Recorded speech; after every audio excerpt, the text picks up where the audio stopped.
আল্লাহ রাব্বুল আলামিন বলেন, ইন্না জাহান্নামা কানাত মিরসাদা লিত্তাগিনা মাআবাল লাবিসিনা ফিহা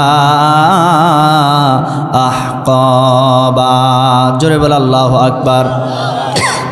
আল্লাহ রাব্বুল আলামিন বলেন, নিশ্চয় জাহান্নাম একটি ফাঁদ, জাহান্নাম একটি ফাঁদ, লিত্তাগিনা মাআবা। আর এই ফাঁদের ভিতরে কারা পড়বে? সমাজের ভিতরে, দেশের ভিতরে যারা সীমা লঙ্ঘনকারী হয়ে যাবে, যারা সীমা লঙ্ঘনকারী হয়ে যাবে তারা জাহান্নামের ফাঁদের ভিতরে পড়ে যাবে। আমার ভাইরা, আমরা এই দুনিয়াতে এসেছি, দুনিয়ার এই মায়া ভালোবাসা, দুনিয়ার চাকচিক্যময় জীবন আমরা শেষ করে একদিন আমরা সবাই মৃত্যুর কোলে ধাবিত হয়ে যাব। আমরা সবাই একদিন মারা যাব, তবে কোন দিন মারা যাব আমরা কিন্তু কেউ জানি না। আমার প্রিয় বন্ধুগণ, এই পুরো পৃথিবী একদিন লণ্ডভণ্ড হয়ে যাবে, ধ্বংস হয়ে যাবে। এই পৃথিবীর কোনো কিছুই থাকবে না। আল্লাহর ফেরেশতা ইসরাফিল আলাইহিস সালাতু ওয়াস সালামের হাতের ভিতরে একটা সিংহা নিয়ে রব্বুল আলামিন তাকে দাঁড়িয়ে রেখেছেন। আল্লাহ রব্বুল আলামিন যেদিন অর্ডার করবেন, ইসরাফিল আলাইহিস সালাতু ওয়াস সালাম ওই সিংহার ভিতরে মোট ফুৎকার দিবেন 2 বার। জোরে বলেন কয়বার? 2 বার ফুৎকার দেওয়ার কারণে প্রথম নাম্বার যখন ফুৎকার দিবেন, এই পুরো পৃথিবীতে একটা ভূমিকম্প শুরু হয়ে যাবে। যেই ভূমিকম্পের মাধ্যমে এই পুরো পৃথিবীটা লণ্ডভণ্ড হয়ে যাবে। এই পৃথিবীর যত গাছপালা, যত বিল্ডিং, যত ঘরবাড়ি আছে, কোনো কিছুই থাকবে না, সব কিছু সমান হয়ে যাবে। আজ দুনিয়ার জমিনে যদি কোনো রাষ্ট্রের ভিতরে, কোনো দেশের ভিতরে, কোনো এলাকার ভিতরে যদি ভূমিকম্প হয়, সেই ভূমিকম্প পরিমাপ করার জন্য একটা স্কেল আছে, যেই স্কেলের নাম হচ্ছে রেক্টার স্কেল।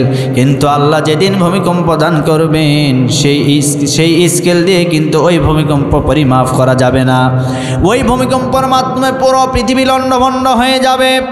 এমনকি আসমান আর জমিনটা খসে পড়বে, আসমানের তারকারাজি, এরপরে চন্দ্র সূর্য সব কিছু খসে পড়বে, পাহাড়গুলি তুলার মতো উড়তে থাকবে।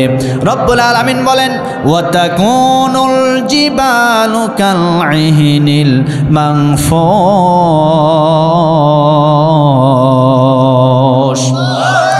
আল্লাহ বলেন, পাহাড়গুলিকে বালুর মতো উড়ানো হবে।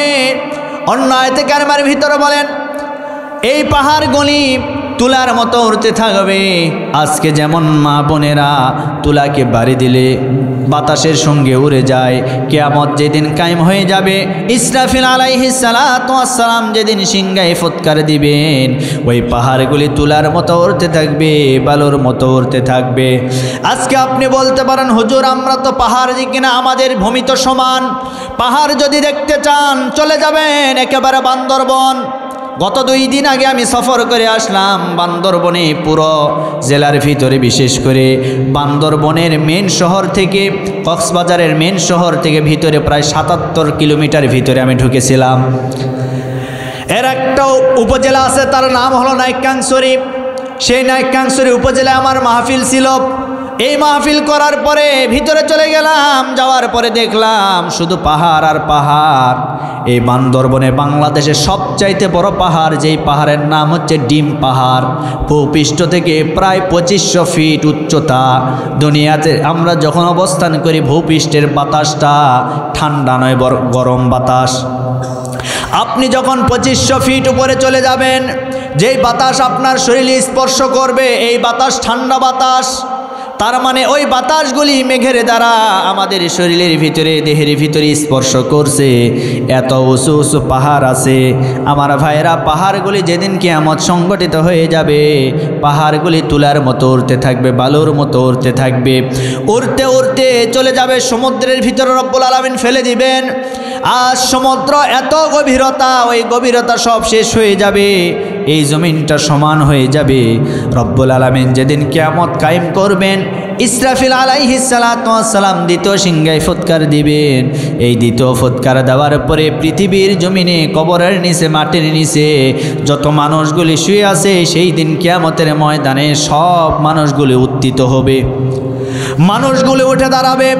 দাঁড়ানোর পরে মানুষের পরনে কোনো কাপড় থাকবে না। নবীজির সহিহ হাদিস, আজকে আমরা যারা মায়ের গর্ভ থেকে দুনিয়াতে এসেছি, জন্মগ্রহণ করার সময় আমাদের গায়ের ভিতরে, শরীরের ভিতরে কোনো পোশাক ছিল না, উলঙ্গ হয়ে দুনিয়াতে এসেছি।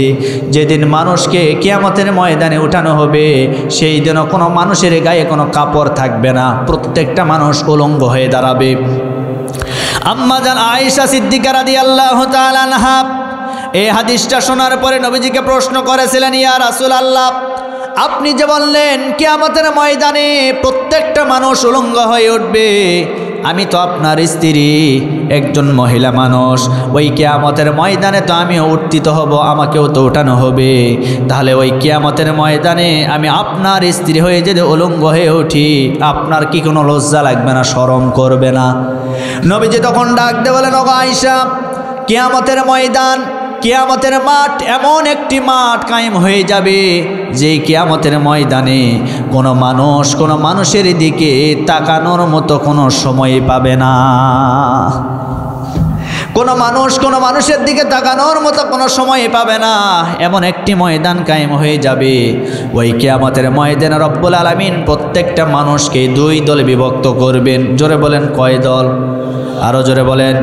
রব্বুল আলামিন বলেন, ফারিকুম ফিল জান্নাতি ওয়া ফারিকুম ফিস সাঈর। একটি দল হবে জান্নাতি, আরেকটি দল হবে জাহান্নামী।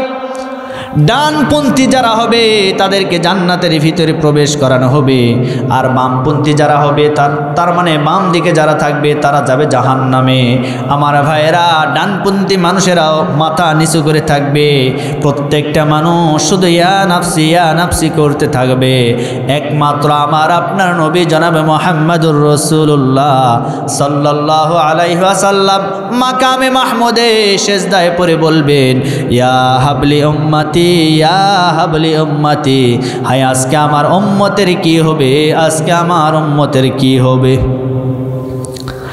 নবীজি যখন সেজদায় পড়ে কান্না শুরু করবে, এমন সময় রব্বুল আলামিন ডাক দিয়ে বলবেন, ওগো আমার হাবিব, আজকে আপনি কাঁদবেন না, আজকে তো আপনার কাঁদার দিন না, আজকে তো আপনার হাসার দিন, আজকে আনন্দের দিন, আজকে আপনি কাঁদবেন না। নবীজি তখন ডাক দিয়ে বলবেন, রব্বুল আলামিন, আজকে আমি আমার জন্য কাঁদি না, আমি কাঁদি আমার গুনাহগার উম্মতের জন্য। আজকে আমি দেখতে পাচ্ছি আমার শত শত গুনাহগার উম্মতের জাহান্নামে চলে যাচ্ছে। আমি নবী কেমনে সেটা সহ্য করব? আমি সহ্য করতে পারছি না। রব্বুল আলামিন তখন ডাক দিয়ে বলবেন, ও আমার বন্ধু, আজকে তাহলে আপনি কি চান? বলে, আজকে আমি চাই আমার উম্মতদেরকে ধরে ধরে আমি জান্নাতে চলে যাব। আমার উম্মত ছাড়া আমি জান্নাতে যেতে চাই না। রব্বুল আলামিন তখন ডাক দিয়ে বলবেন, ও আমার বন্ধু, আজকে এই কথা বলবেন না, আপনার জন্যই তো আমার জান্নাতটা সুসজ্জিত করে রেখেছি, আপনার জন্যই আজকে জান্নাতটা কত সুন্দর করে আমি সাজিয়েছি, আপনার অপেক্ষায় জান্নাত এত সুন্দর হয়ে আছে, আপনি জান্নাতে যাওয়ার সাথে সাথে জান্নাতে আপনাকে স্বাগতম জানানো হবে। সুতরাং আজকে আপনার কোন কোন উম্মতকে নেওয়ার প্রয়োজন মনে করেন, তাদেরকে নিয়ে আজকে আপনি সরাসরি জান্নাতে চলে যান। আল্লাহু আকবার। আমার নবীজি যখন উম্মতকে বাছাই করবেন, এখন নবীজির উম্মত কারা হবে এবার শোনেন। নবীজির উম্মত তারাই হবে যারা মসজিদে 5 ওয়াক্ত নামাজ আদায় করত, রমজান মাসের 30টা রোজা রাখত। নবীজির উম্মত তারাই হবে যারা সমাজের ভিতরে ভালো ভালো কাজ করত। তার কারণ যারা নামাজ পড়বে কিয়ামতের ময়দানে নামাজি বান্দার হাত পায়ের ভিতরে নূরের মতো আলো ঝলকাইতে থাকবে। আমার ভাইরা, এজন্য নামাজ পড়ার দরকার আছে না নাই? কথা বলেন। আছে, কিন্তু আজকে আমরা নামাজ পড়ি না। এমন মানুষ আছে যারা আমাদেরকে বলে, হুজুর নামাজ না পড়লে কি হবে, আমাদের ঈমান ঠিক আছে। বলে কি না? বিয়াদবি করার জায়গা পান না। না, আপনার নামাজ নাই, আপনার কিচ্ছু নাই, নামাজ আছে তো সব ঠিক আছে। কথা বলেন। এজন্য নামাজ পড়ার দরকার আছে না নাই? কয় ওয়াক্ত? 5 ওয়াক্ত পড়বেন তো। কেমন মুসলমান তুমি, কেমন মুসলমান, নামাজের সাথে নাই পরিচয় মানো না কোরআন, নামাজের সাথে নাই পরিচয় মানো না কোরআন, তুমি কেমন মুসলমান? তুমি রমজান এলে রাখো না রোজা, দিনকে করো আঘাত, পয়সা করির নাই তো অভাব, দাও না তো যাকাত, তুমি ইমানদারের বড়াই করো নেই তোমার ইমান, তুমি ইমানদারের বড়াই করো নেই তোমার ইমান, কেমন মুসলমান, কেমন মুসলমান, তুমি কেমন মুসলমান? নামাজের সাথে নাই পরিচয় মানো না কোরআন, নামাজের সাথে নাই পরিচয় মানো না কোরআন, তুমি কেমন মুসলমান? তুমি সুদের টাকায় বসত করো, ঘোষ সারো না, দিন দক্ষিণা খেয়ে মরে খবর রাখো না। আচ্ছা, সুদখোর আপনাদের সমাজে নাই? এই মুরব্বী কয় হাজার হাজার। কি কোনো অসুবিধা, কোনো সমস্যা? আচ্ছা, সুদখোরের অবস্থা কেমন জানেন? অনেক মুসল্লি আছে, নামাজ ওপরে সুদও খায়। সামনের কাতারের মুসল্লি রে ভাই, সকাল সন্ধ্যা তসবিহে তেলাওয়াত করে।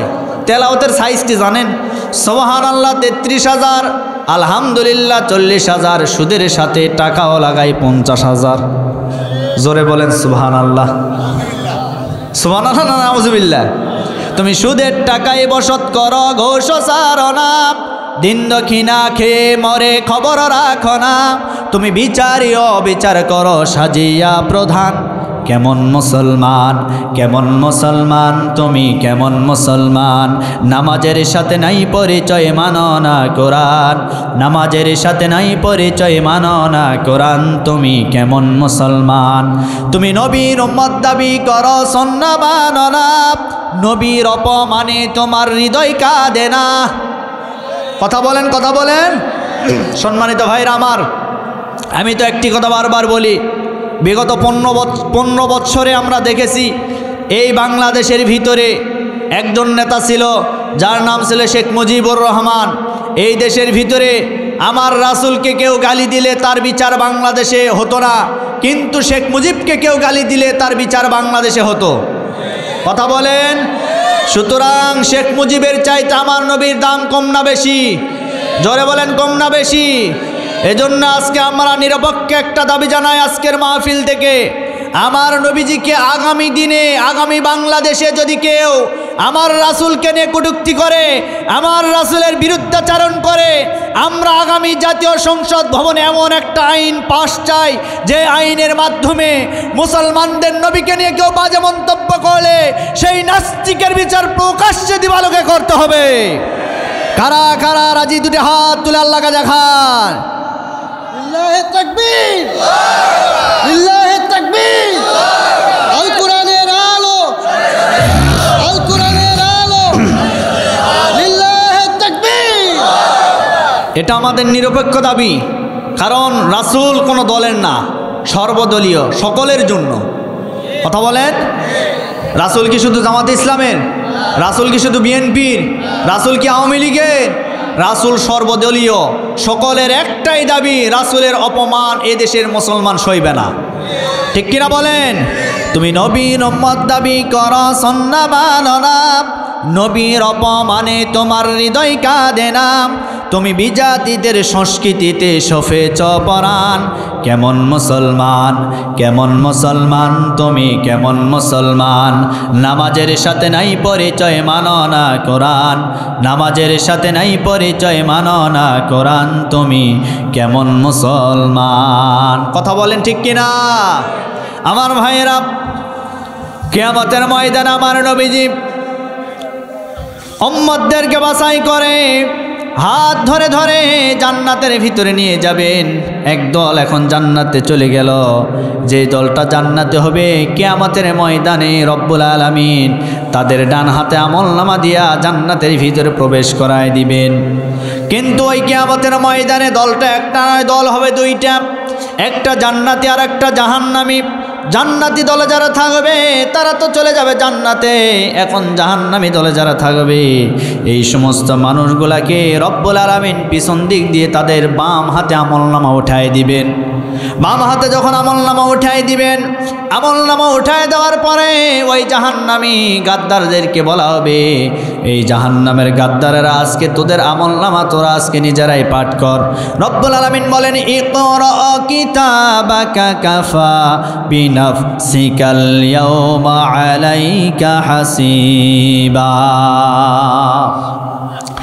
ওই জাহান্নামীদেরকে বলা হবে, আজকে তোদের আমলনামা তোরা নিজেরাই পাঠ কর।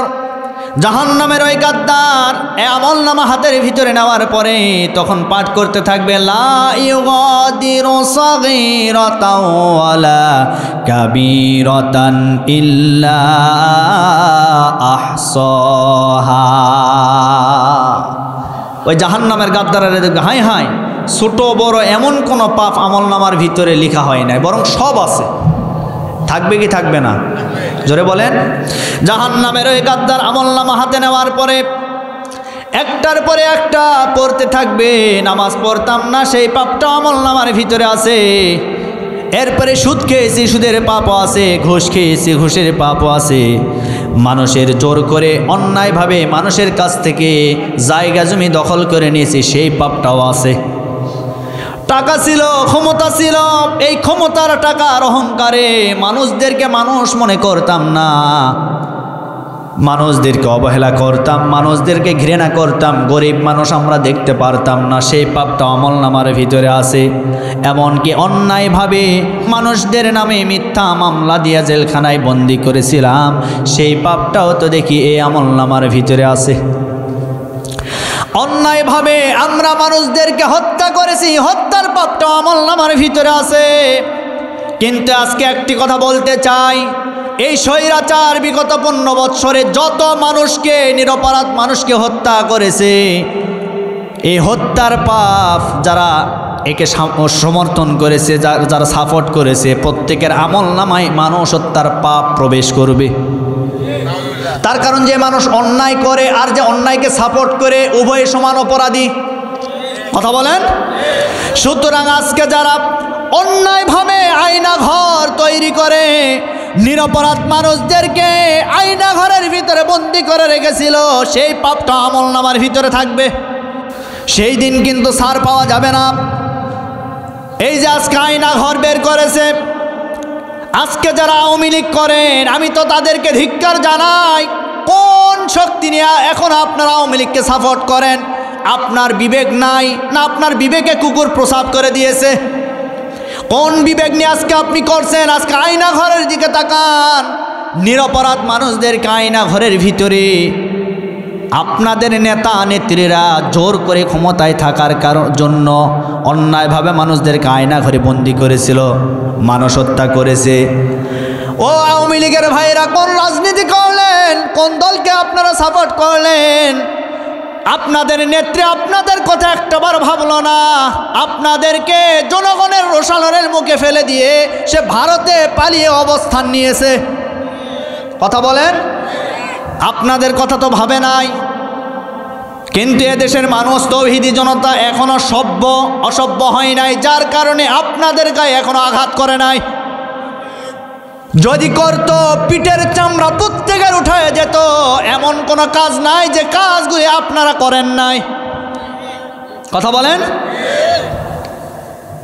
জোর করে মানুষদেরকে রাতের আধারে খুঁজে খুঁজে বের করে করে লিস্ট দিয়েছেন থানায়।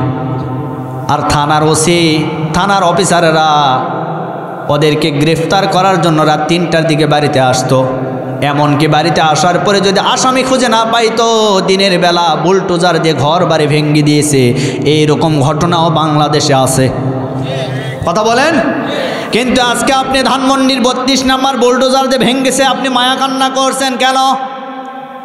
যখন ভেঙেছে আমরা ভাঙ্গার পক্ষে নয়, আমরা গড়ার পক্ষে। কিন্তু একটা কথা বলতে চাই, যখন ভেঙেছে তখন আল্লাহর কোরআন আমাদের সামনে চলে এসেছে। আল্লাহ কোরআনে বলেছে, হত্যার বদলে হত্যা, হাতের বদলে হাত, পায়ের বদলে পা, চোখের বদলে চোখ, কানের বদলে কান। আল্লাহ যেন ঘোষণা করলেন বুলডোজারের বদলে বুলডোজার। যে বুলডোজার দিয়ে আলিমদেরকে, নিরপরাধ মানুষদের ঘর বাড়ি ভেঙে দিয়েছে, সেই বুলডোজার দিয়ে আজকে স্বৈরতন্ত্রের দোসরদের ঘর বাড়িও ভাঙ্গা হয়েছে। আল্লাহর বিচার আছে না নাই? জোরে বলেন। সকল ক্ষমতার মালিক কে? আল্লাহ রাব্বুল আলামিন বলেন তাবারাকাল্লাযী বিয়াদিহিল মুলক ওয়া হুয়া আলা কুল্লি শাইইন কাদির।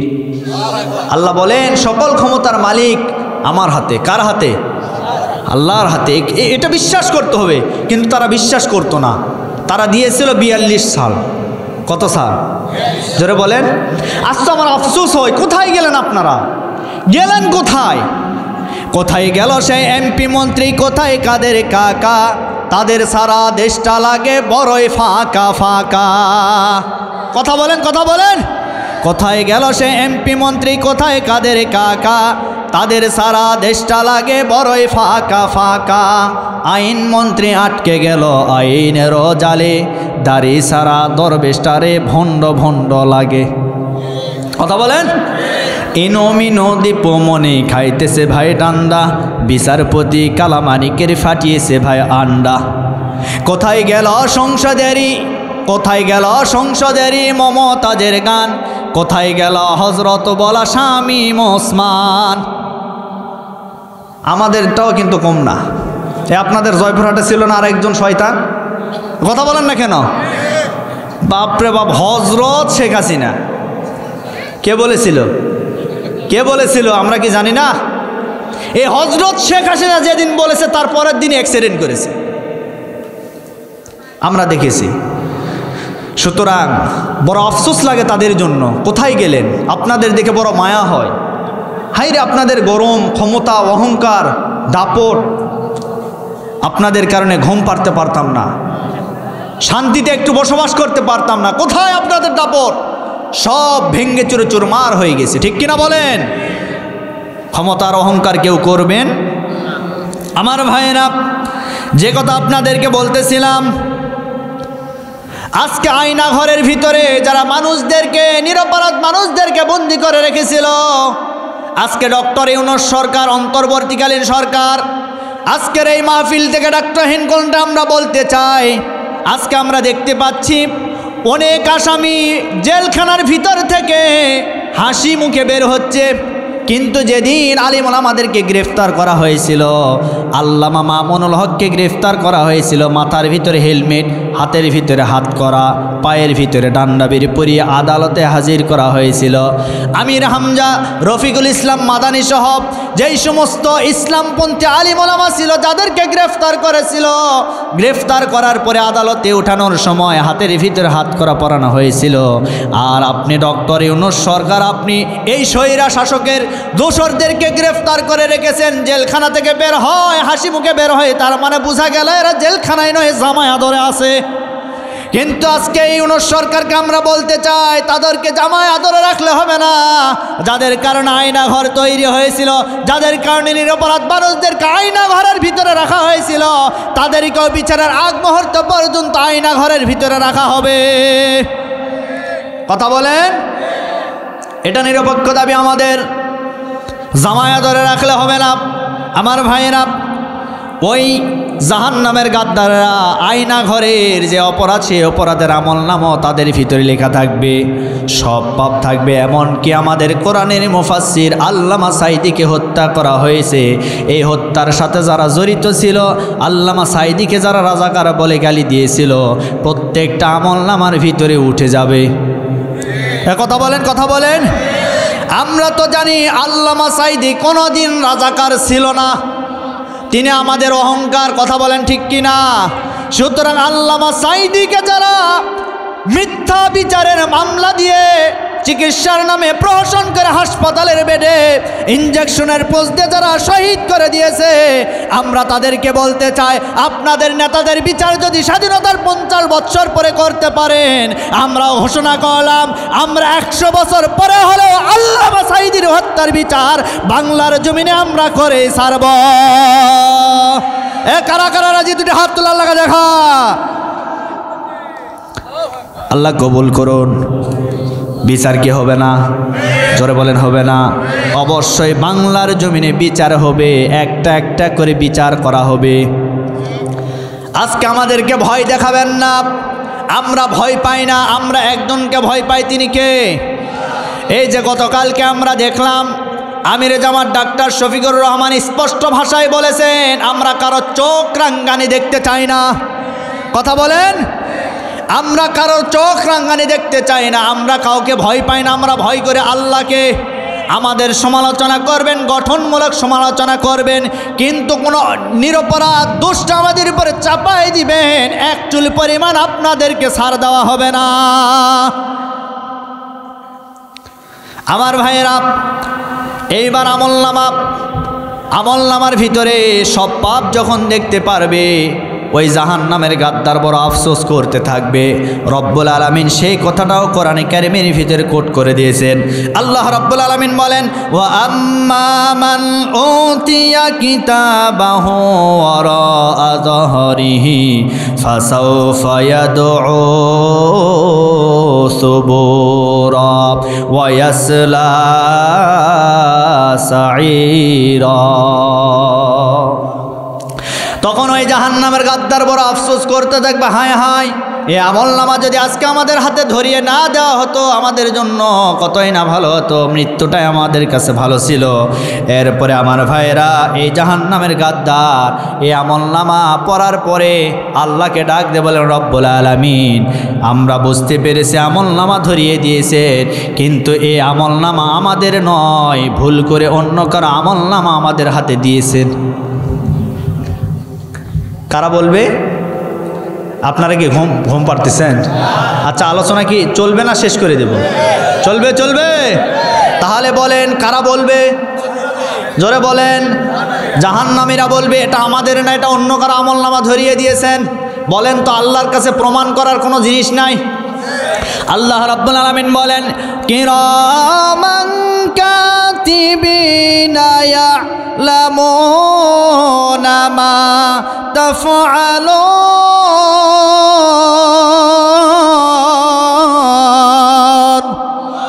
আছেন আমার মুক্তার, আছেন আমার বারিস্টার, আছেন আমার মুক্তার, আছেন আমার বারিস্টার, শেষ বিচারের হাইকোর্টেতে তিনি আমায় করবেন পার। আমরা পাপী, আল্লাহ জামিনদার, আমরা পাপী, আল্লাহ জামিনদার। মনের ঘরে তালা দিয়া চাবি লয়া আছেন সাই, আমি অধম সাধ্য কি তার হুকুম সারা বাইরে যাই, হুকুম সারা বাইরে যাই। মনরে হে দুই কান্দে দুই মোহরি লিখিতেছেন ডায়রি, দুই কান্দে দুই মোহরি লিখিতেছেন ডায়রি, দলিল দেখা রায় দিবেন, টাকা পয়সার নাই কারবার। আমরা পাপী, আল্লাহ বলেন, বলেন, আমরা পাপী, আল্লাহ জামিনদার। কথা বলেন ঠিক কিনা? আমাদের দুই কাঁধে দুইটা ফেরেশতা আছে, কিরামান কাতিবিন, সম্মানিত লেখক দুইজন ফেরেশতা। আমার ভাইরা, ডান কাঁধের ভিতরে যেই ফেরেশতা আছে, আজকে দুনিয়াতে আমরা নেকির কোনো কাজ করলে এই ডান কাঁধের ফেরেশতা লিপিবদ্ধ করছে। বাম কাঁধের ভিতরে যেই ফেরেশতা আছে, দুনিয়ার জমিনে পাপের কোনো কাজ করলে বাম কাঁধের ফেরেশতা ডায়েরির ভিতরে লিপিবদ্ধ করছে। এই ডায়েরি দেখে আল্লাহ রাব্বুল আলামিন কিয়ামতের ময়দানে আমাদের বিচার করবেন। এখন আপনাদেরকে একটা কথা বলতে চাই, আল্লাহর বিচার আর দুনিয়ার বিচার কিন্তু এক নয়। আজকে দুনিয়াতে বিচার হয়, মামলা হয়, মামলা হওয়ার পরে আসামিকে হাজিরা দেওয়া হয়, আসামিকে হাজিরা দেওয়ার পরে সেই মামলার শুনানি হয়, এজলাস হয়, হিয়ারিং হয়, এরপরে সাক্ষ্য গ্রহণ হয়, এরপরে মামলার রায় হয়। কিন্তু আল্লাহর আদালতের ভিতরে মামলার শুনানি হবে না, হিয়ারিং হবে না, এরপরে সাক্ষ্য গ্রহণ হবে না, বরং রব্বুল আলামিন নিজেই বিচারক হয়ে তিনি বিচার করবেন জাহান্নামীদের। আল্লাহ ডাক দিয়ে বলবেন, এই জাহান্নামের গাদ্দার, না না না, আমার ফেরেশতারা তো এগুলো ভুল লিখে নাই, বরং আমি তোমাদের দুই কাঁধের ভিতরে দুইটা ফেরেশতা নিযুক্ত করছিলাম, তারাই তো এই আমলনামা তৈরি করেছে। তখন ওই জাহান্নামের গাদ্দার ডাক দিয়ে বলবেন, রব্বুল আলামিন, আমরা বুঝতে পেরেছি আপনার ফেরেশতারা আমাদেরকে ভুল করে অন্য কারো আমলনামা দেয় নাই, বরং আমরা বুঝতে পেরেছি আপনার ফেরেশতারা এই আমলনামার ভিতরে যা লিখেছে সব কয়টা মিথ্যা কথা লিখেছে। এখন বলেন তো, আল্লাহর কাছে আর প্রমাণ দলিল কিছু নাই? যারা বলেন, আল্লাহ রাব্বুল আলামিন বলেন ওয়া কুল্লা ইনসানিন আলজামনাহু তাইরাহু ফি উনুকি ওয়া নুখরিজ লাহু ইয়াওমাল কিয়ামাতি কিতাবান ইয়ালকাহু মানশুরা।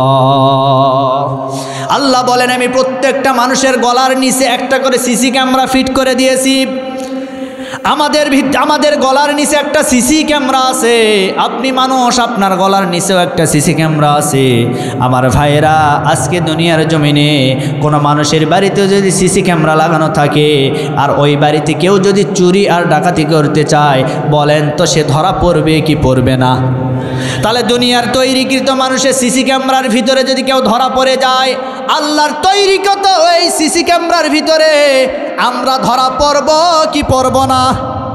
জোরে বলেন। জাহান্নামীরা ধরা খেয়ে যাবে। ধরা খাওয়ার পরে ওই জাহান্নামীরা এত কিছু বলার পরে আল্লাহ রাব্বুল আলামিন তখন বলবেন, এই জাহান্নামের গাদ্দার, আজকে আর তোর কোনো কথা চলবে না। জাহান্নামী গাদ্দারদের মুখের উপরে রব্বুল আলামিন কষ্টেপ মেরে দিবেন। জাহান্নামীরা কথা বলতে পারবে না। আল্লাহ রাব্বুল আলামিন বলেন আল-ইয়াওমা নাখতিমু আলা আফওয়াহিহিম ওয়া তুকাল্লিমুনা আইদিহিম ওয়া তাশহাদু আরজুলুহুম বিমা কানু ইয়াকসিবুন। জাহান্নামের ওই গাদ্দারের তখন হাত কথা বলবে, জাহান্নামের গাদ্দারের পা কথা বলবে। হাত জবাব দিয়ে বলবেন রব্বুল আলামিন, আপনি একে হাত দিয়েছিলেন কিন্তু এই হাত দ্বারা ভালো ভালো কোনো কাজ করে নাই, যা করেছে সব 2 নাম্বারই কাজ করেছে। আপনি হাত দিয়েছিলেন, হাত দ্বারা মদ খেয়েছে, এই হাত দ্বারা জিনা ব্যভিচার করেছে, এই হাত দ্বারা অন্যের জমির আলকে ঠেলে নিজের জমিতে বৃদ্ধি করে নিয়েছে। এই হাত কিন্তু কিয়ামতের ময়দানে আপনার বিপক্ষে চলে যাবে। শুধু তাই নয়, ওই কিয়ামতের ময়দানে বলবেন রব্বুল আলামিন, এই হাত দ্বারা দিনের ভোট রাতে ডাকাতি করে বাক্স ভর্তি করেছিল এই গাদ্দার। কথা বলেন। বিগত 15 বছরে আমরা এটাই দেখেছি, দিনের ভোট রাতে, দিনের ভোট রাতে।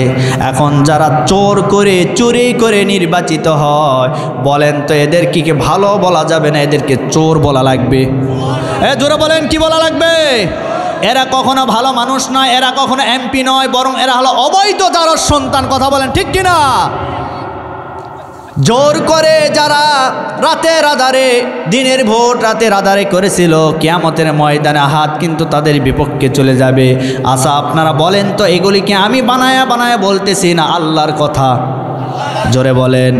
বিশ্বাস যদি না করেন সূরা ইয়াসিনের আয়াতটা খুলে দেখবেন। আল্লাহ বললেন হাত কথা বলবে, পা কথা বলবে। এই পা দ্বারা কোন কোন খারাপ কাজ করেছেন, এই পা কিন্তু কিয়ামতের ময়দানে আপনার বিপক্ষে চলে যাবে। এজন্য যুবক ভাইরা, রাতের আধারে আপনি কোন কোন মেয়ের সাথে অবৈধ প্রেম ভালোবাসা করেন, কিয়ামতের ময়দানে সব কয়টা একেবারে ওপেন হয়ে যাবে। এই হাত দ্বারা কোন মেয়ের সাথে জিনা করেছেন, ব্যভিচার করেছেন, পা দ্বারা কোন কোন মেয়ের সাথে জিনা করেছেন, ব্যভিচার করেছেন, কিয়ামতের ময়দানে সব কিন্তু একবার ওপেন হয়ে যাবে। এজন্য এখনই ভালো হতে হবে। যুবক যারা আছেন তাদেরকে বলতে চাই, এই যুবক ভাইরা, আজকে আপনিও যুবক, আমিও যুবক, আমিও ইচ্ছা করলে আপনার মতো হতেছে। এজন্য আমি সকলের উদ্দেশ্যে বলি, আসার সিরিয়াল আছে, যাওয়ার কিন্তু কোনো সিরিয়াল। আমরা দুনিয়ার জমিনে অনেক মানুষকে দেখেছি, এমন লাশ আমরা দেখেছি দাদার কাঁধের উপরে লাতির লাশ উঠেছে। এমন লাশ আমরা দেখেছি বড় ভাইয়ের কাঁধে ছোট ভাইয়ের লাশ উঠেছে। এমন লাশ আমরা দেখেছি বাবা দুনিয়াতে বেঁচে আছে, সন্তানের লাশ কাঁধের উপরে উঠে গেছে।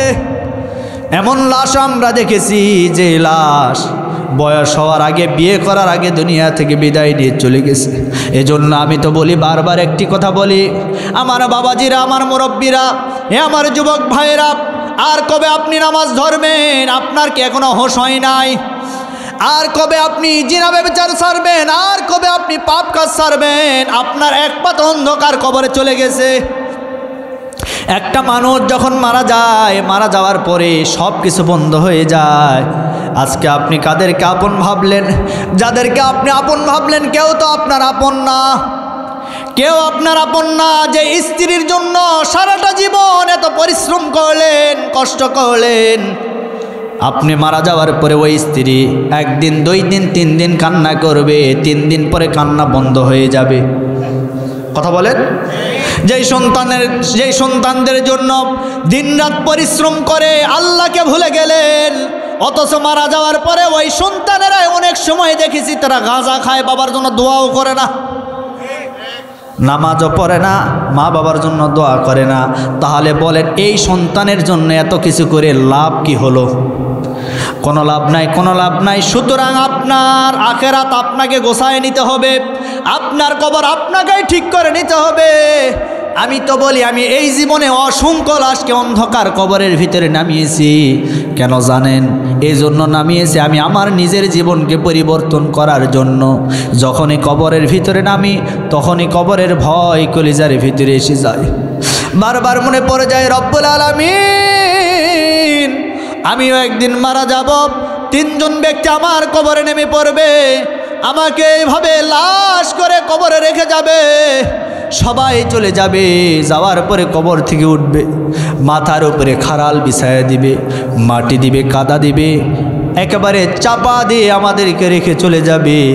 হায় হায়, ওই কবরের ভিতরে আমি কেমনে একাই থাকবো? এজন্য বারবার ভয় হয়, বারবার ভয় হয়। একজন মানুষ মারা যাওয়ার পরে অন্ধকার কবর হচ্ছে প্রথম স্টেশন। কোনো মানুষ যদি ওই স্টেশনে তার টিকিট আর পাসপোর্ট ফেল হয়ে যায়, আর কোনো স্টেশন পার হতে পারবে না। আপনার টিকিট আর পাসপোর্ট কবরের ভিতরে আপনাকে জিজ্ঞাসা করা হবে, মান রব্বুকা, তোমার রবকে, মান নাবিয়ুকা, তোমার নবী কে ছিল, মান দীনুকা, তোমার দিন কি ছিল, তোমার ধর্ম কি ছিল। আপনি যদি উত্তর দিতে না পারেন, ওই কবর থেকে আপনার জাহান্নামের আযাব আর গজব শুরু হয়ে যাবে। এজন্য যুবক ভাইয়েরা ভালো হয়ে যান, ভালো হয়ে যান, নামাজি হয়ে যান। আমার বাবাজিরা, মুরব্বীরা যারা না এখনও নামাজ পড়েন নাই, নামাজি হয়ে যান, ভালো ভালো কাজ করেন, ইসলামের পক্ষে থাকেন, ইসলামের বিপক্ষে যাওয়া যাবে না। কথা বলেন। আমার প্রিয় বন্ধুগণ, এই যে কবরের ভিতরে জাহান্নামীরা আল্লাহর কাছে আমলনামা নিয়ে বিভিন্নভাবে তর্কাতর্কি করলো জাহান্নামের আযাব থেকে বাঁচার জন্য, কিন্তু বাঁচতে পারলো না। এক পর্যায়ে আজকের যে চামড়া দেখতে পাচ্ছেন, হাত বিপক্ষে চলে গেছে, পা বিপক্ষে চলে গেছে, চামড়াও আমাদের বিপক্ষে চলে যাবে। আজকে এই যে শরীরের যে চামড়া আছে, এই চামড়াটা আজকে সুন্দর করার জন্য শীতের রাত্রিতে দামি দামি ব্র্যান্ডের সাবান লোশন আমরা ব্যবহার করেছি। সম্মানিতা মা বোনেরা আমার, আপনারা আপনাদের চামড়াকে সুন্দর করার জন্য কত দামি দামি ব্র্যান্ডের লোশন, সাবান ব্যবহার করেছেন, ক্রিম ব্যবহার করেছেন, কিন্তু এগুলি ব্যবহার করার পরে আপনার চামড়াকে সুন্দর করেছেন। সুন্দর করার পরে বাহিরের ছেলেদেরকে আপনারা প্রদর্শন করিয়েছেন। ওই কিয়ামতের ময়দানে এই চামড়া কিন্তু আপনার বিপক্ষে চলে যাবে। আর এই চামড়া আর আপনার দেহ যদি আপনার বিপক্ষে চলে যায়, আপনার জন্য জান্নাত নয়, আপনার জন্য জাহান্নাম ওয়াজিব হয়ে যাবে। এজন্য সম্মানিতা মা বোনেরা আমার নবীজি মেরাজে গিয়েছিলেন, যাওয়ার পরে তিনি লক্ষ্য করে দেখেছিলেন শেষ জামানার অধিকাংশ মেয়েরা জাহান্নামী, শেষ জামানার অধিকাংশ মেয়েরা জাহান্নামী। এর পিছনে 2টা কারণ। জোরে বলেন কয়টা? আরও জোরে বলেন। 1 নম্বর কারণ হলো শেষ জামানায় মেয়েরা কাপড় পরবে ঠিক, কিন্তু এদের পর্দা থাকবে না। মেয়েরা কাপড় পরবে কিন্তু এদের চেহারা আজরা পাজরা সব দেখা যাবে। এই পর্দা আজ আমাদের সমাজে, একটি কথা বারবার বলি, আমাদের সমাজে বোরখা আছে কিন্তু পর্দা নাই। কথা বলেন। বোরখা আছে, পর্দা নাই, মসজিদ আছে, মুসল্লি নাই। এটা হলো কিয়ামতের আলামত। শেষ জামানার আলামত হলো নারীরা বেপর্দা হয়ে চলবে, আর এই সমস্ত নারীরাই জাহান্নামের ভিতরে চলে যাবে। নাউজুবিল্লাহ কোন। এজন্য মা বোনেরা, জাহান্নামে যাওয়ার 1 নম্বর কারণ হলো বেপর্দা। কারণ বেপর্দা নারী হবে যারা, জাহান্নামে যাবে তারা।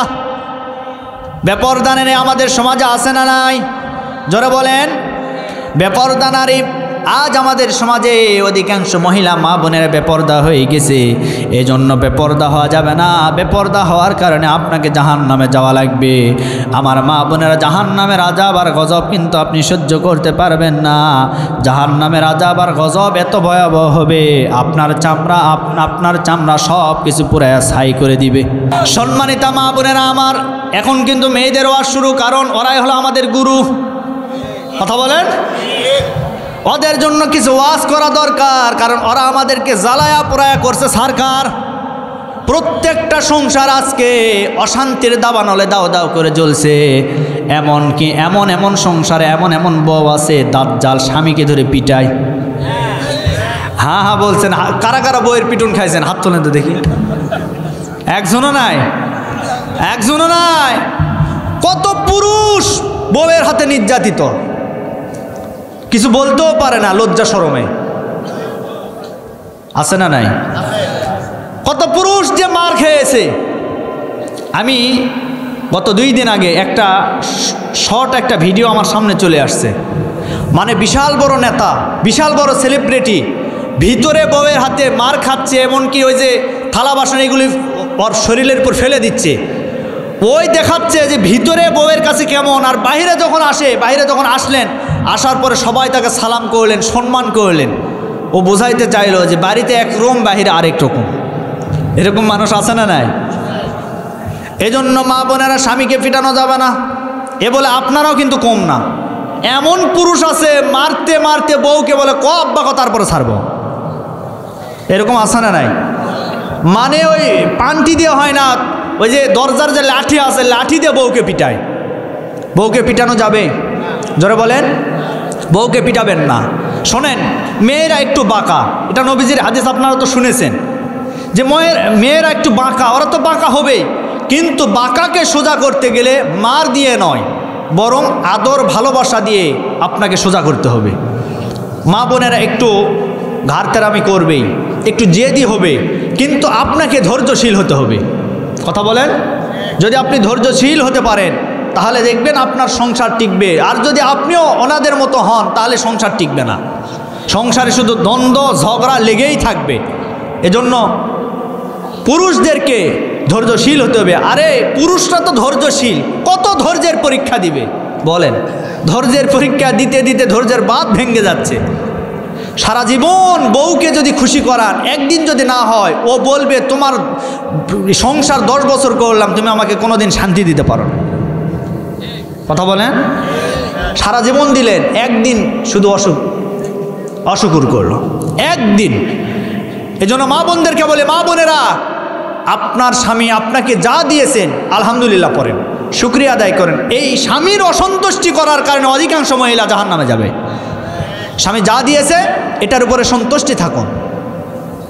আপনি আপনার মা বাবার বাড়ি সব কিছু ত্যাগ করে স্বামীর বাড়িতে এসেছেন স্বামীর ভালোবাসা পাওয়ার জন্য। আর স্বামীর ভালোবাসা পেতে গেলে স্বামীকে ভালোবাসতে হবে। স্বামীর মা বাবা অর্থাৎ আপনার শ্বশুর শাশুড়ি যারা আছে তাদেরকেও ভালোবাসতে হবে। আপনার মা বাবা যেমন, আপনার শ্বশুর শাশুড়িও তেমন। এজন্য পুরুষ যারা আছেন তাদেরকে বলি, আপনারাও মা বাবাকে ভালোবাসবেন। আপনাদের শ্বশুর শাশুড়ি যারা আছে তাদের সাথেও সদাচরণ করবেন, ভালো ব্যবহার করবেন। অনেক জামাই আছে নিজের মা বাবাকে শুধু দেখে, কিন্তু তার স্ত্রীর মা বাবা অর্থাৎ শ্বশুর শাশুড়িকে দেখতে চায় না। আছে না নাই? কেন ভাই? আপনি কি একটাবার চিন্তা করেন না? আপনার ঘরে যে মেয়েটা বউ হয়ে এসেছে সে তো একজনার একেবারে আদরের দুলালি ছিলেন, ছোটোবেলা থেকে লালন পালন করেছে এত আদর সোহাগ দিয়ে। কথা বলেন, যাদের মেয়ে আছে তারা জানে একটা মেয়েকে লালন পালন করতে গিয়ে কত কষ্ট, কত ত্যাগ স্বীকার করতে হয়। এত করার পরে আপনাকে দিয়েছেন, আর আপনি তার বাবার বাড়িতে আপনি যৌতুক দাবি করেন। গাড়ি না দিলে আপনি বউকে নিয়ে আসবেন না, এরপর ঘর সাজায় না দিলে আপনি বউকে নিয়ে আসবেন না। আরে ভাই, আপনাকে তো তার কলিজার টুকরা মেয়েকে সবচেয়ে বড় সম্পদ দিয়েছে। কথা বলেন, তাকে ভালোবাসেন, সংসার উজালা হয়ে যাবে, কিচ্ছু লাগবে না, আল্লাহ আপনাকে দিবে। এজন্য উভয়ের জন্য বললাম, আল্লাহ প্রত্যেকটা পরিবারকে ইসলামী পরিবার হিসেবে কবুল করুন। আল্লাহ প্রত্যেকটা পরিবারের জন্য শান্তি দান করেন। আরও জোরে বলেন। এজন্য মা বোনেরা, শেষ জামানার মহিলারা কারা জাহান্নামে যাবে? যারা এই পাপগুলি করবে, যারা বেপরদা হয়ে চলবে, যারা স্বামীকে সম্মান করবে না, এমনও স্ত্রী আছে দাজ্জাল, বাড়িতে থাকে আর মনে হয় বাড়ি ঘরের ভিতরে ভূমিকম্প শুরু হয়, একটু কিছু হইলেই দেখবেন ভূমিকম্প, চিল্লাচিল্লি করে, আছে না নাই? স্বামী বাহিরে গেছে, আপনার উচিত ওই স্বামীকে, ওই স্বামী যখন বাড়িতে আসবে তার সামনে একটা গিলাস পানি ঢেলে দেওয়া, অথচ ও করে না। স্বামী মাঠে গেছে কাজ করে আসার পরে বাড়িতে আসছে, আসার পরে বলছেন রহিমা একটা গিলাস পানি দেও গো। তখন রহিমা ঝাড়ি নিয়ে বলে তোমার কি চোখ নাই? সারাটা দিন আমি ওই কাজের কামলা হয়ে তোমার বাড়িতে কাজ করতেছি, ওই যে জগার গিলাস ঢেলে খেতে পারো না, তোমার কি চোখ নাই? বলেন তো ওর পানি খাওয়া লাগবে? ওর কলিজা এমনি ঠান্ডা। কথা বলেন মা বোনেরা, এই কাজ করবেন না। স্বামীর সামনে আপনি পানি একটু ঢেলে দিবেন আপনি, এটা নবীজির সুন্নাত। সুবহানাল্লাহ কোন কোনো মহিলা মা বোনেরা যদি পিপাসার্ত স্বামীকে একটা গিলাস পানি ঢেলে দিতে পারে, তাহলে এই মা বোনদের আমল নামায় রব্বুল আলামিন উহুদ পাহাড় পরিমাণ সওয়াব দান করে দিবে। জিহাদের ময়দানে পিপাসার্ত যোদ্ধাদেরকে পানি পান করাইলে যে সওয়াব, সেই সম পরিমাণ সওয়াব আল্লাহ দান করে দিবে। কত বড় মর্যাদাবান আমল, অথচ আজকে আমরা করি না। সম্মানিত ভাইরা আমার, মা বোনেরা আমার, আপনাদের সম্পর্কে যা বললাম আমল করার চেষ্টা করবেন। এবার আসেন, এই জাহান্নামের গাদ্দারেরা এত কিছু করার পরেও আল্লাহর আদালত থেকে বাঁচতে পারবে না। অবশেষে রব্বুল আলামিন বলবেন, এই জাহান্নামের গাদ্দারেরা আজকে তোদের কোনো কথা চলবে না। ফেরেশতাদেরকে বলবেন খুযুহু ফাগুল্লু সুম্মাল জাহিমা সাল্লু সুম্মা ফি সিলসিলাতিন যারউহা সাবউনা যিরাআন ফাসলুকু। ওই জাহান্নামের ফেরেশতাদেরকে বলবেন, এই ফেরেশতারা এদেরকে ধরো, 70 হাত ডান্ডা বেড়ে লাগাও। আজকে আপনি দেখবেন কোনো ফাঁসির আসামিকে আদালতে যখন হাজির করা হয়, তাদের হাত এবং পায়ের ভিতরে ডান্ডা বেড়ে পরানো হয়। এই ডান্ডা বেড়ে 2 হাত এবং 4 হাত হয়, সর্বোচ্চ 5 হাত। কিন্তু আল্লাহ কিয়ামতের ময়দানে জাহান্নামী বান্দা বান্দীদেরকে যে শিকল পরাবেন, এইটা হবে 70 হাত। এই 70 হাত ডান্ডা বের পরানোর পরে সামনে থেকে একদল ফেরেশতা টানতে থাকবে, জাহান্নামীরা যেতে চাইবে না। একদল ফেরেশতা সামনে থেকে টানবে, আর একদল ফেরেশতা পিছনে শুধু ধাক্কা মারবে। রব্বুল আলামিন সেটাও বলেন, ওয়াসিকাল্লাযীনা কাফারু ইলা জাহান্নামা যুমারা। আল্লাহ বলেন, একদল ফেরেশতা পিছনে ধাক্কা মারবে, আর একদল ফেরেশতা সামনে টানতে থাকবে। এইভাবে করতে করতে জাহান্নামীদেরকে জাহান্নামের ভিতরে নিক্ষেপ করা হবে। জাহান্নামের ভিতরে চলে যাবে। জাহান্নামের ভিতরে যাওয়ার পরে জাহান্নামের যে আযাব আর গজব জাহান্নামের উপভোগ করা শুরু করবে। আমার ভাইয়েরা, জাহান্নামের আযাব আর গজব আমরা কেউ সহ্য করতে পারবো না। ওই জাহান্নাম কত গভীরতা হবে এবার শোনেন। নবীজি বলেন, জাহান্নামে তো গভীরতা হবে, উপর থেকে একটা পাথর যদি নিচে ফেলে দেওয়া হয় 70 বছর সময় লেগে যাবে নিচের তলায় স্পর্শ করতে। এত গভীর হবে জাহান্নামের আগুন। কেমন হবে এবার শোনেন। জাহান্নামের আগুন আর দুনিয়ার আগুন কিন্তু এক নয়। আজকে দুনিয়ার আগুন কারো চামড়াতে লাগলে চামড়া পুড়ে যায়, কিন্তু জাহান্নামের আগুন কারো চামড়াই লাগলে চামড়া নয়, তার কলিজা পর্যন্ত পুড়ে ছাই হয়ে যাবে। সম্মানিত ভাইরা আমার, পিছনে অনেক মানুষ দাঁড়িয়ে আছে, একটু দয়া করে সামনে চলে আসেন। আমরা অল্প সময়ের ভিতরে মুনাজাত করবো ইনশাল্লাহ। চলে আসেন, একটু চলে আসেন, একটু চলে আসেন। একটু বলতেছিলাম, জাহান্নামের আযাব আর গজব আমরা কেউ সহ্য করতে পারবো না। আজকে দুনিয়ার আগুন জাহান্নামের আগুন এক নয়। আজকে দুনিয়ার আগুন আমাদের চামড়া পুড়ে যাবে, আর জাহান্নামের আগুন লাগলে চামড়া নয়, পুরা কলিজা পুরে সারকার হয়ে যাবে। শুধু তাই নয়, শুধু তাই নয় আমার ভাইরা, জাহান্নামীরা জাহান্নামে যাওয়ার পরে জাহান্নামীদেরকে বলা হবে, এই জাহান্নামীরা আজকে তোমরা এই জাহান্নামে কেন আসলে? তোমাদের কাছে কি কোনো হুজুর যায় নাই? রব্বুল আলামিন সেই কথাটাও জানাই দিয়েছেন, ইদা উলকু ফিহা سمعوا لها شهيقا وهي تفور تكاد تميز من الغيظ كلما ألقي فيها فوج سألهم خزنتها ألم يأتكم نذير قالوا بلى قد جاءنا نذير فكذبنا وقلنا ما نزل الله من شيء إن أنتم إلا في ضلال كبير জাহান্নামেরা জাহান্নামে যাওয়ার পরে জাহান্নামের গর্জন দেখতে পারবে, শুনতে পারবে। এক পর্যায়ে তাদেরকে বলা হবে আলাম ইয়াতিকুম নাযীর, তোমাদের কাছে কি কোনো সুসংবাদদাতা যায় নাই? তখন তারা বলবে ক্বালু বালা কদ জাআনা নাযীর, আমাদের কাছে সুসংবাদদাতা গিয়েছিল, আমরা এই কথাগুলি তারা আমাদেরকে বলেছিল, জাহান্নামের ভয় দেখিয়েছিল, জাহান্নামের আযাব আর গজবের ভয় তারা বলেছিল, কিন্তু আমরা এগুলি শোনার পরে আমরা বলেছিলাম, আমরা তখন বলেছিলাম এই কথাগুলি সবচাইতে বড় মিথ্যা কথা। আয়াতের শেষে বললেন এই কথাগুলি সবচাইতে বড় মিথ্যা কথা জাহান্নামীরা বলবে। আমার ভাইয়েরা, আজকে আমি আপনাদেরকে জাহান্নামের যে কথাগুলি বলতেছি, আপনারা আওয়াজ দিয়ে বলেন তো এই কথাগুলি সত্য না মিথ্যা? জোরে বলেন। ওই জাহান্নামে যদি আমরা চলে যাই আমাদেরকে আল্লাহ প্রশ্ন করবেন, ফেরেশতারাই প্রশ্ন করবেন, ভাই আজকে তোমরা জাহান্নামে কেন আসলে? তোমাদের কাছে কি কোনো সুসংবাদদাতা যায় না? আমার ভাইয়েরা, আজকে দুনিয়ার জমিনে আজ বাংলাদেশের ভিতরে এদেশের আলিম ওলামা, এদেশের হুজুরেরা, এদেশের দাড়ি টুপিওয়ালা মানুষেরা, এদেশের মুসলমানেরা সবাই চাচ্ছে আগামীতে আল্লাহর জমিনে আল্লাহর দিন কায়েম হয়ে যাক, আগামীতে সৎ মানুষের নেতৃত্বে এই বাংলাদেশ পরিচালিত হোক, এটা সকলেই চাচ্ছে। এটার বিরোধিতা যারাই করবে তাদেরকেই জাহান্নামে যাওয়া লাগবে। আজকে আমরা সকলে চাই সৎ লোকের শাসন, চাই কি চাই না? আমরা আর কোনো স্বৈরাচারের হাতে বাংলাদেশ উঠায় দিতে চাই না। আমরা চাই না আর কোনো মানুষ গুমের শিকার হোক, আমরা চাই না আর কোনো মানুষ অন্যায়ভাবে কারাগারের ভিতরে কান্না করবে, এটা আমরা আর চাই না।